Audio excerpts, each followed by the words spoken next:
Good morning, everyone.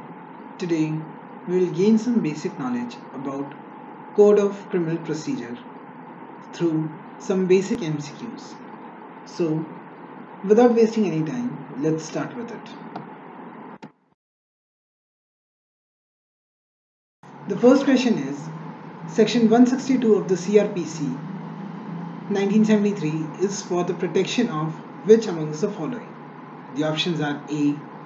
Accused, B. Witness, C. Police officer, or D. Magistrate. The correct answer to this question is option A, that is, Section 162 of Code of Criminal Procedure 1973 is for the protection of the accused. So let's see what is Section 162. Section 162 stands for Statement to Police not to be signed or used as a statement in evidence. 1. It states that no statement made by any person to a police officer in the course of an investigation under this chapter shall, if reduced to writing, be signed by the person making it. Nor shall any such statement or any record thereof, whether in police diary or otherwise, or any part of such statement or record be used for any purpose save as herein after. Clause 2 states that nothing in this section shall be deemed to apply to any statement falling within the provision of Clause 1 of Section 32 of the Indian Evidence Act or to affect the provisions of Section 27 of the Act. The explanation clause states that an omission to state a fact or circumstances in a statement referred in subsection 1 may amount to contradiction if the same appears to be significant and otherwise relevant, having regard to the context in which such omission occurs and whether any omission amounts to contradiction in the particular context shall be question of fact. The next question is the protection under section 162 of the Code of Criminal Procedure 1973 is available to which of the following? The options are A. Is available in civil proceedings, B. Available for proceedings under Article 32 or 226 of the Constitution, C. Not available in rape cases, or D. Only available in a criminal inquiry or trial in respect of the offence under investigation. The correct answer to this question is option D, that is, the protection under section 162 is applicable only in criminal inquiry or trial in respect of the offence under investigation.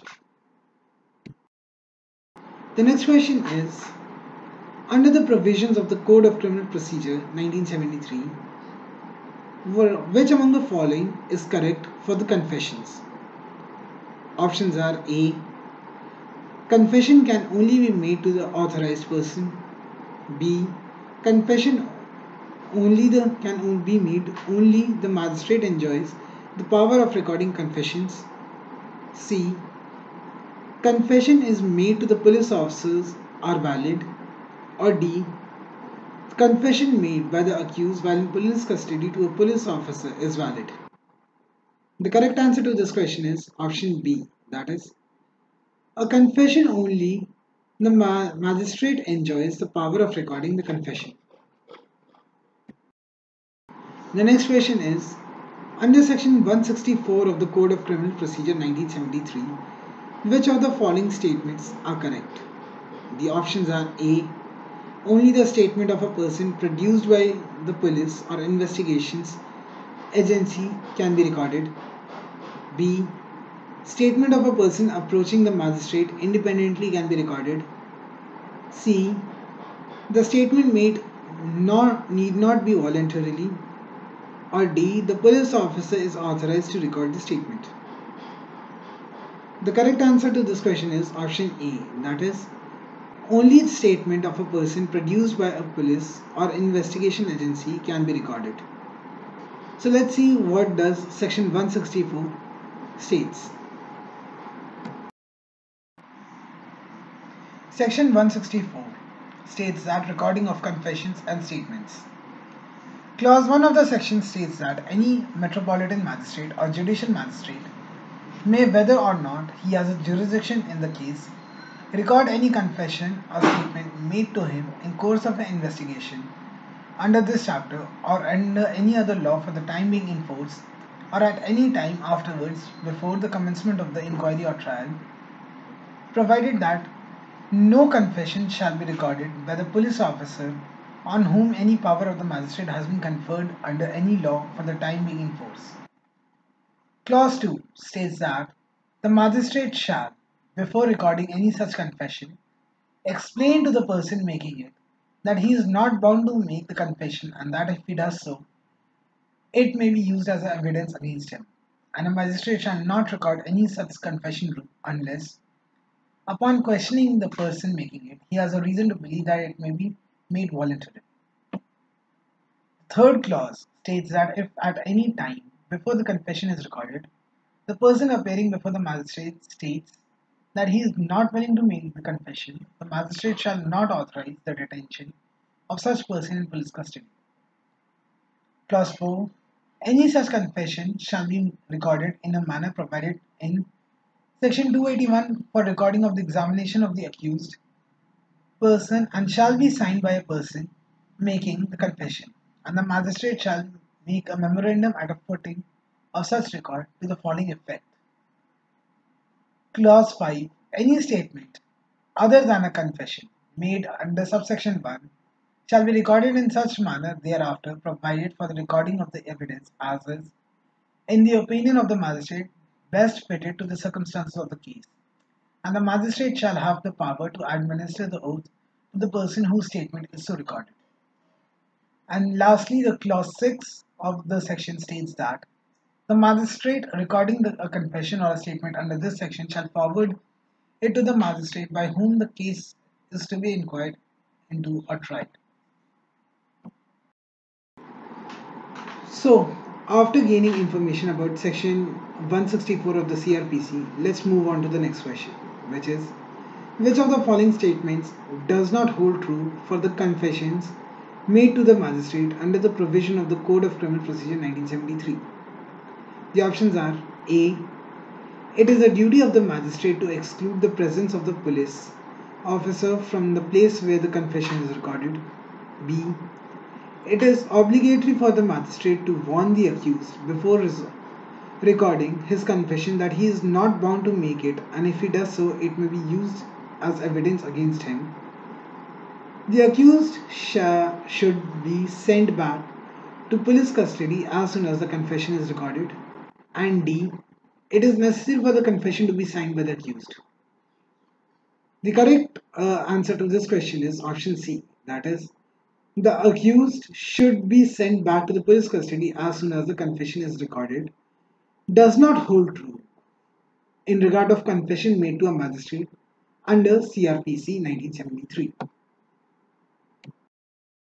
The next question is which of the following statements is not true under the provision of section 167 of the Code of Criminal Procedure 1973? The options are A. The provision for release in mandatory is in the sense that the accused shall have to be released on bail. B. Magistrate has a power to remand accused terrorists to the army custody for investigation. C. The order under this section is a judicial order.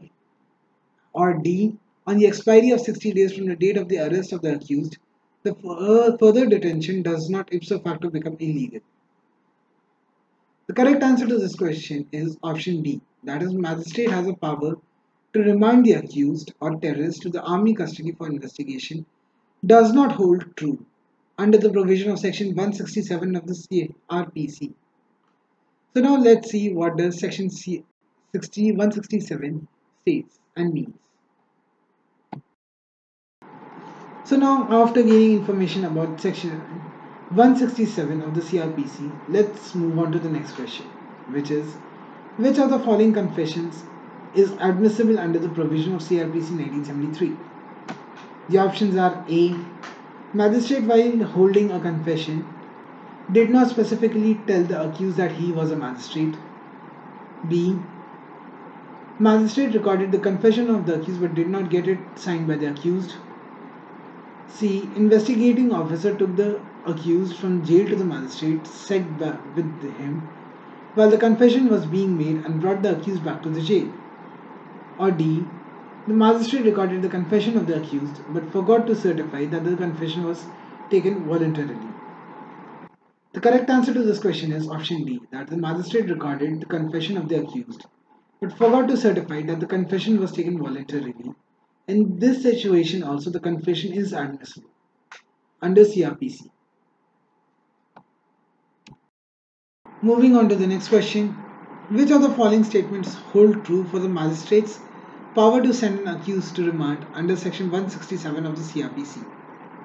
The options are A. If the investigation is not completed within 60 days, he has to be released on bail. B.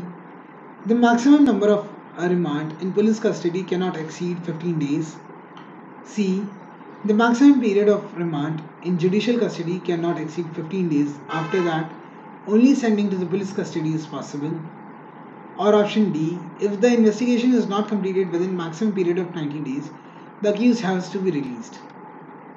The correct answer to this question is option B, that is, the maximum number of remand in police custody cannot exceed 15 days. After that, only sending to judicial custody is possible. It holds true for the magistrate power to send an accused to remand under section 167 of the CRPC. Moving on to the next question, which of the following is true for section 31 of CRPC? Options are A. It relates to the quantum of punishment that a court has jurisdiction to pass where the accused is convicted of 2 or more offences at one trial. B. It is a rule of procedural law. C. Either A or B. Or D. Both A and B. The correct answer to this question is option D, that is, both A and B are correct regarding section 31 of CRPC. The next question and the last question for the day is, which of the following statement is not true regarding the charge sheet made under the provision of the CRPC 1973? The options are A.